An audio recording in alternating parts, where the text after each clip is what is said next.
Siglo I.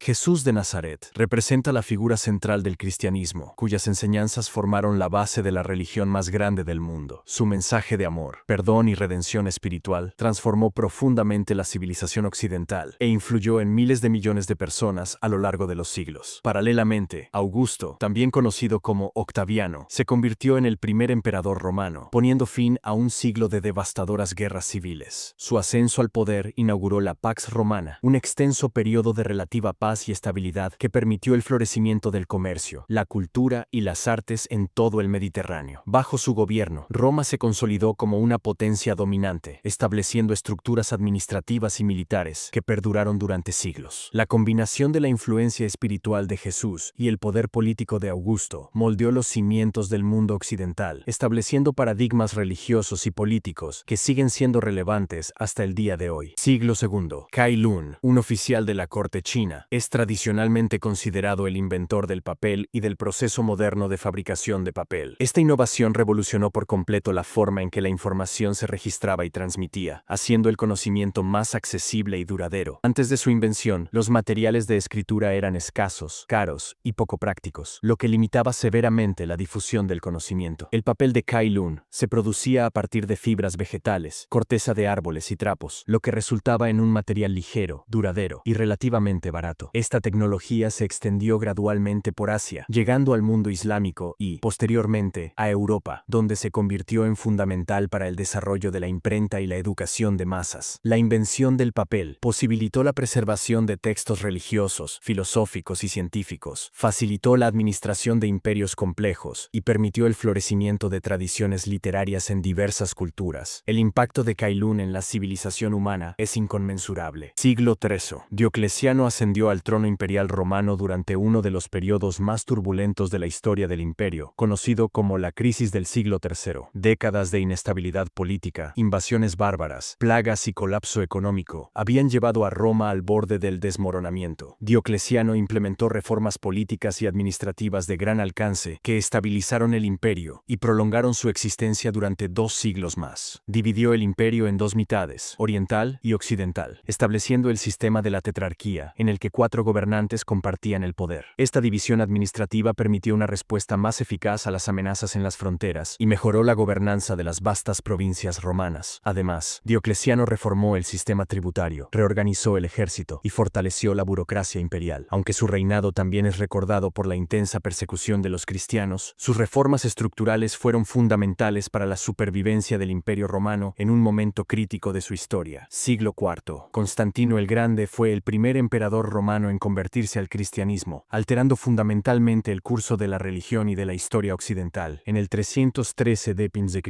promulgó el Edicto de Milán, que puso fin a la persecución de los cristianos y concedió libertad religiosa en todo el imperio. Constantino convocó el Concilio de Nicea en el 325 d.C., que estableció doctrinas cristianas fundamentales y promovió la unidad teológica. También fundó Constantinopla, que se convertiría en la capital del Imperio Bizantino y uno de los centros más importantes de la cristiandad oriental. Bajo su patrocinio, se construyeron magníficas iglesias, incluida la Basílica de San Pedro en Roma. La conversión de Constantino al cristianismo no solo legitimó la fe cristiana, sino que también entrelazó profundamente a la Iglesia con el poder político, estableciendo un modelo que influiría en la Europa medieval y moderna. Siglo V. Agustín de Hipona fue un teólogo y filósofo cuyos escritos ejercieron una profunda influencia en el desarrollo del cristianismo occidental y de la filosofía europea. Sus obras más célebres, Confesiones y La ciudad de Dios, exploraron temas como la naturaleza del pecado, la gracia divina, el libre albedrío y la relación entre la Iglesia y el Estado. Sus ideas sobre el pecado original, la predestinación y la naturaleza de la gracia moldearon la teología católica e influyeron posteriormente en pensadores protestantes como Lutero y Calvino. Agustín también contribuyó significativamente a la filosofía, abordando cuestiones sobre el tiempo, la memoria y el conocimiento, estableciendo bases intelectuales que perdurarían durante toda la Edad Media. Siglo VI. Justiniano I fue un emperador bizantino que buscó revivir la grandeza del Imperio Romano. Su ambición era reconquistar los territorios occidentales perdidos y restaurar la unidad imperial. Aunque obtuvo éxitos militares temporales en Italia, el norte de África y España, su legado más duradero fue la la codificación del derecho romano en el Corpus Juris Civilis. Esta compilación monumental de leyes romanas, comentarios jurídicos y principios legales se convirtió en la base del derecho civil en muchos países hasta los días actuales. Además de sus logros jurídicos, Justiniano también promovió un renacimiento cultural y arquitectónico, siendo la Basílica de Santa Sofía en Constantinopla el ejemplo más espectacular. Este magnífico edificio sigue siendo un testimonio de la ambición y la visión de Justiniano, simbolizando la fusión entre el poder imperial y la fe cristiana ortodoxa que caracterizó al Imperio bizantino. Siglo VII. El profeta Mahoma fue el fundador del Islam, la segunda religión más grande del mundo. Según la tradición islámica, recibió revelaciones divinas que forman la base del Corán, el texto sagrado del Islam. Sus enseñanzas y prácticas, registradas en la Sunna y los hadices, establecieron los fundamentos teológicos, éticos y legales de la fe islámica. Mahoma nació en la Meca, alrededor del año 570 de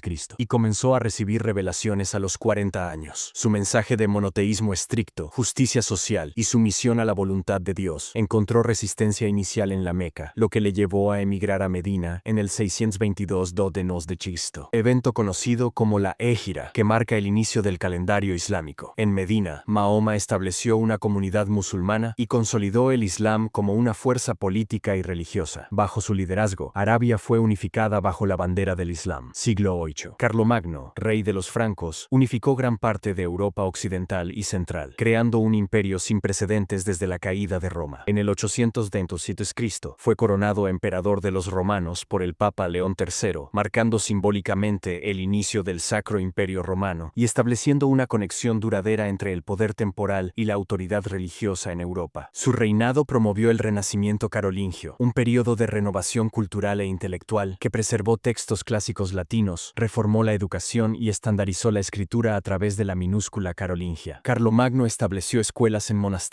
y catedrales, incentivó la copia de manuscritos antiguos y reunió a eruditos de toda Europa en su corte. Carlomagno es frecuentemente considerado el padre de Europa, ya que sus conquistas y políticas culturales ayudaron a moldear la identidad europea cristiana que surgiría en la Edad Media. Siglo IX. Al-Juarizmi fue un matemático, astrónomo y geógrafo persa cuyas contribuciones fueron fundamentales para el desarrollo de las matemáticas y la ciencia. Frecuentemente llamado el padre del álgebra, escribió obras revolucionarias que sistematizaron y expandieron el conocimiento matemático. Su nombre dio origen al término algoritmo, un concepto fundamental en las matemáticas y la computación moderna. Trabajó en la Casa de la Sabiduría en Bagdad, un prominente centro intelectual durante la Edad de Oro del Islam. Además, Al-Juarizmi fue instrumental en la introducción de los números indoarábigos en el mundo islámico y posteriormente en Europa, reemplazando el sistema romano menos eficiente. Siglo X. Ibn Sina, conocido en Occidente como Avicena, fue un polímata persa considerado uno de los médicos, astrónomos y pensadores más importantes de la Edad de Oro del Islam. Su enciclopedia médica, el Canon de Medicina, se convirtió en un texto médico de referencia en Europa durante siglos, utilizado en universidades hasta el siglo XVII. Esta obra monumental sistematizó todo el conocimiento médico disponible en la época, integrando las tradiciones griega, romana, persa e india, con observaciones y experiencias originales. Ibn Sina describió numerosas enfermedades, sus causas y tratamientos, y fue pionero en áreas como la farmacología, la anatomía y la psicología médica. Además de sus contribuciones médicas, Ibn Sina fue un filósofo influyente que intentó reconciliar la filosofía aristotélica con la teología islámica. Sus obras filosóficas sobre metafísica, lógica y ética influyeron tanto en pensadores islámicos como en escolásticos cristianos medievales, incluido Tomás de Aquino, siglo XI. Guillermo el Conquistador fue el duque normando que invadió con éxito Inglaterra en 1066, alterando fundamentalmente la lengua, la cultura y el panorama político inglés. La conquista normanda comenzó con la batalla de Hastings, donde Guillermo derrotó al rey anglosajón Harold II. Tras su victoria, Guillermo fue coronado rey de Inglaterra el día de Navidad de 1066. Su conquista trajo profundos cambios a la sociedad inglesa. La aristocracia anglosajona fue reemplazada por nobles normandos, y el francés normando se convirtió en la lengua de la corte y de la administración, influyendo profundamente en el desarrollo de la lengua inglesa. El sistema feudal fue rigurosamente implementado fragmentado, consolidando el control real sobre los señores feudales. Siglo XII. Saladino, o Salah al-Din, fue el fundador de la dinastía Ayubí y un renombrado sultán kurdo, que lideró la campaña militar musulmana contra los estados cruzados, reconquistando Jerusalén en 1187. Su victoria en la batalla de Hattin fue decisiva, destruyendo el ejército cruzado y abriendo el camino para la recuperación de la ciudad santa. La reconquista de Jerusalén tuvo una profunda significación religiosa y política, revirtiendo casi 9 décadas de dominio cristiano. Saladino es celebrado tanto en las culturas islámica como cristiana por su destreza militar y su caballerosidad. A diferencia de muchos líderes militares de su época, trató a los prisioneros y habitantes de Jerusalén con clemencia y respeto, permitiendo que los cristianos abandonaran la ciudad mediante el pago de un rescate. Su reputación de honor y generosidad impresionó incluso a sus adversarios europeos, que lo describieron como un noble caballero. Saladino también unificó Egipto y Siria bajo su mando, fortaleciendo significativamente la posición musulmana en el Levante. Su liderazgo inspirador y sus logros militares lo convirtieron en un héroe legendario en el mundo islámico. Siglo XIII. Gengis Khan fue el fundador y primer gran khan del imperio mongol, que se convirtió en el imperio contiguo más grande de la historia. Unificó las tribus nómadas mongolas y lanzó una serie de campañas de conquista que remodelaron los mapas político y demográfico de Eurasia. Bajo su liderazgo, los mongoles conquistaron vastos territorios que se extendían desde China hasta Europa del Este. Gengis Khan era un brillante líder militar que empleaba tácticas innovadoras, una movilidad excepcional y una sofisticada inteligencia militar. Organizó sus ejércitos de manera eficiente, promoviendo a individuos en base al mérito y no al origen familiar. Además de sus conquistas militares, Gengis Khan implementó leyes codificadas conocidas como la Yasa, promovió la tolerancia religiosa y facilitó el comercio a lo largo de la ruta de la seda. Aunque sus campañas fueron notoriamente brutales, resultando en millones de muertes, también facilitaron el intercambio cultural, tecnológico y comercial entre Oriente y Occidente. Siglo XIV. Mansa Musa fue el emperador del Imperio de Malí, cuya vasta riqueza, derivada principalmente de la sal y el oro, era legendaria. Su reinado representó el apogeo del poder y la prosperidad de Malí, uno de los estados más ricos e influyentes de África Occidental medieval. En 1324, Mansa Musa emprendió una peregrinación monumental a la Meca, acompañado por una comitiva de decenas de miles de personas. Durante su viaje, distribuyó enormes cantidades de oro en las ciudades por las que pasaba, especialmente en El Cairo, causando una inflación temporal debido a la súbita abundancia del metal precioso. Mansa Musa promovió la educación y la cultura islámica en su imperio, patrocinando la construcción de magníficas mezquitas y centros de aprendizaje, particularmente en Tombuctú, que se convirtió en un renombrado centro intelectual. Siglo XV. Johannes Gutenberg fue un inventor alemán que introdujo la imprenta de tipos móviles mecánicos en Europa, revolucionando la difusión del conocimiento. Esta invención es ampliamente considerada el evento más importante de la era moderna, ya que desencadenó el Renacimiento, la Reforma Protestante y la Ilustración. Antes de la imprenta de Gutenberg, los libros se copiaban manualmente, lo que los hacía raros, caros y accesibles solo a una élite restringida. La imprenta permitió la producción masiva de textos, reduciendo drásticamente los costes y poniendo el conocimiento a disposición de un público mucho más amplio. La Biblia de Gutenberg, impresa alrededor de 1455, fue el primer gran libro producido con tipos móviles en Occidente y demostró el potencial de la nueva tecnología. La imprenta facilitó la rápida difusión de ideas, permitiendo que textos científicos, filosóficos y religiosos circularan ampliamente. Democratizó el acceso a la información, promovió la alfabetización y estimuló debates intelectuales que transformaron Europa y, finalmente, el mundo. Siglo XVI. Martín Lutero fue un teólogo alemán cuyas 95 tesis, publicadas en 1517, desencadenaron la Reforma Protestante, un cisma en el cristianismo occidental que alteró profundamente el curso de la historia europea y mundial. Lutero cuestionó las prácticas de la Iglesia Católica, particularmente la venta de indulgencias, argumentando que la salvación se obtenía por la fe y no por obras o pagos. Sus críticas resonaron ampliamente, facilitadas por la imprenta de Gutenberg, que permitió la rápida difusión de sus ideas. La Reforma fragmentó la unidad religiosa de la Europa cristiana occidental, llevando a la formación de iglesias protestantes y a décadas de conflictos religiosos. Las ideas de Lutero sobre la autoridad de las Escrituras, el sacerdocio universal de los creyentes y la justificación por la fe transformaron la teología cristiana e influyeron en el desarrollo del individualismo moderno. Paralelamente, Solimán el Magnífico fue el sultán otomano con el reinado más largo. Su reinado marcó el apogeo del poder militar, político y económico otomano, y supervisó desarrollos significativos en derecho, arte y arquitectura, expandiendo el imperio otomano en 3 continentes. Siglo XVII. Isaac Newton fue un matemático, físico y astrónomo inglés ampliamente reconocido como uno de los científicos más influyentes de todos los tiempos. Su formulación de las leyes del movimiento y de la gravitación universal dominó la visión científica del universo físico durante los 3 siglos siguientes. En los Principia Mathematica, publicados en 1687, Newton demostró que los mismos principios físicos gobiernan tanto los objetos terrestres como los cuerpos celestes, unificando la mecánica terrestre y celeste. Sus 3 leyes del movimiento establecieron los fundamentos de la mecánica clásica, mientras que su ley de la gravitación universal explicó las órbitas planetarias y los fenómenos de las mareas. Newton también hizo contribuciones revolucionarias a la óptica, demostrando que la luz blanca está compuesta por un espectro de colores, y desarrolló el cálculo infinitesimal independientemente de Leibniz, proporcionando herramientas matemáticas esenciales para la física moderna. Siglo XVIII. Voltaire fue un escritor, historiador y filósofo francés de la Ilustración, famoso por su ingenio, sus críticas al cristianismo, especialmente a la Iglesia Católica Romana, y su ardiente defensa de la libertad de expresión, la libertad religiosa y la separación entre Iglesia y Estado. A través de sus numerosos escritos, incluyendo cuentos filosóficos como Cándido, Voltaire combatió la intolerancia religiosa, el fanatismo y la opresión política. Ridiculizó instituciones y dogmas que consideraba irracionales, promoviendo el uso de la razón, el escepticismo y el pensamiento crítico. Voltaire defendió reformas judiciales, oponiéndose a la tortura y a los procesos injustos, y abogó por los derechos civiles fundamentales. Su influencia fue inmensa, inspirando movimientos revolucionarios en Francia y en las Américas. El lema frecuentemente atribuido a él, aunque apócrifo: "No estoy de acuerdo con lo que dices, pero defenderé hasta la muerte tu derecho a decirlo", captura el espíritu de su compromiso con la libertad intelectual. Siglo XIX. Charles Darwin fue un naturalista inglés cuya teoría de la evolución por selección natural, publicada en El origen de las especies en 1859, proporcionó una explicación unificadora para la diversidad de la vida y se convirtió en la base de la biología moderna. Darwin propuso que todas las especies descienden de ancestros comunes a través de un proceso de modificación gradual, donde los organismos con características ventajosas tienen mayor probabilidad de sobrevivir y reproducirse, transmitiendo esas características a las generaciones futuras. Esta teoría revolucionó por completo la comprensión de la vida en la Tierra, desafiando las interpretaciones literales de la creación bíblica y provocando intensos debates científicos, filosóficos y religiosos. Otra persona que marcó el siglo XIX fue Karl Marx, un filósofo, economista y socialista revolucionario alemán cuyas ideas, conocidas colectivamente como marxismo, forman la base del comunismo. Marx analizó el capitalismo, argumentando que contenía contradicciones internas que llevarían a su eventual reemplazo por una sociedad socialista y posteriormente comunista. Sus obras, particularmente el Manifiesto Comunista y El Capital, tuvieron una inmensa influencia en la política, la economía y los movimientos sociales, moldeando el siglo XX e inspirando revoluciones en diversos países. Siglo XX. Albert Einstein fue un físico teórico nacido en Alemania que desarrolló la teoría de la relatividad, uno de los 2 pilares de la física moderna. Su fórmula de equivalencia masa-energía se convirtió en la ecuación más famosa del mundo, demostrando que la masa y la energía son intercambiables. En 1905, su año milagroso, Einstein publicó 4 artículos revolucionarios sobre el efecto fotoeléctrico, el movimiento browniano, la relatividad especial y la equivalencia masa-energía. Posteriormente, desarrolló la teoría de la relatividad general, que reformuló por completo la comprensión de la gravedad como una curvatura del espacio-tiempo causada por la masa. Esta teoría hizo predicciones extraordinarias, como la desviación de la luz por la gravedad y la existencia de agujeros negros, que fueron confirmadas experimentalmente. Einstein recibió el Premio Nobel de Física en 1921 por su trabajo sobre el efecto fotoeléctrico. Además de sus monumentales contribuciones científicas, Einstein fue un pacifista, humanista y defensor de los derechos civiles, usando su fama para promover causas sociales y políticas. Su legado trasciende la ciencia, simbolizando el poder de la imaginación y del pensamiento crítico.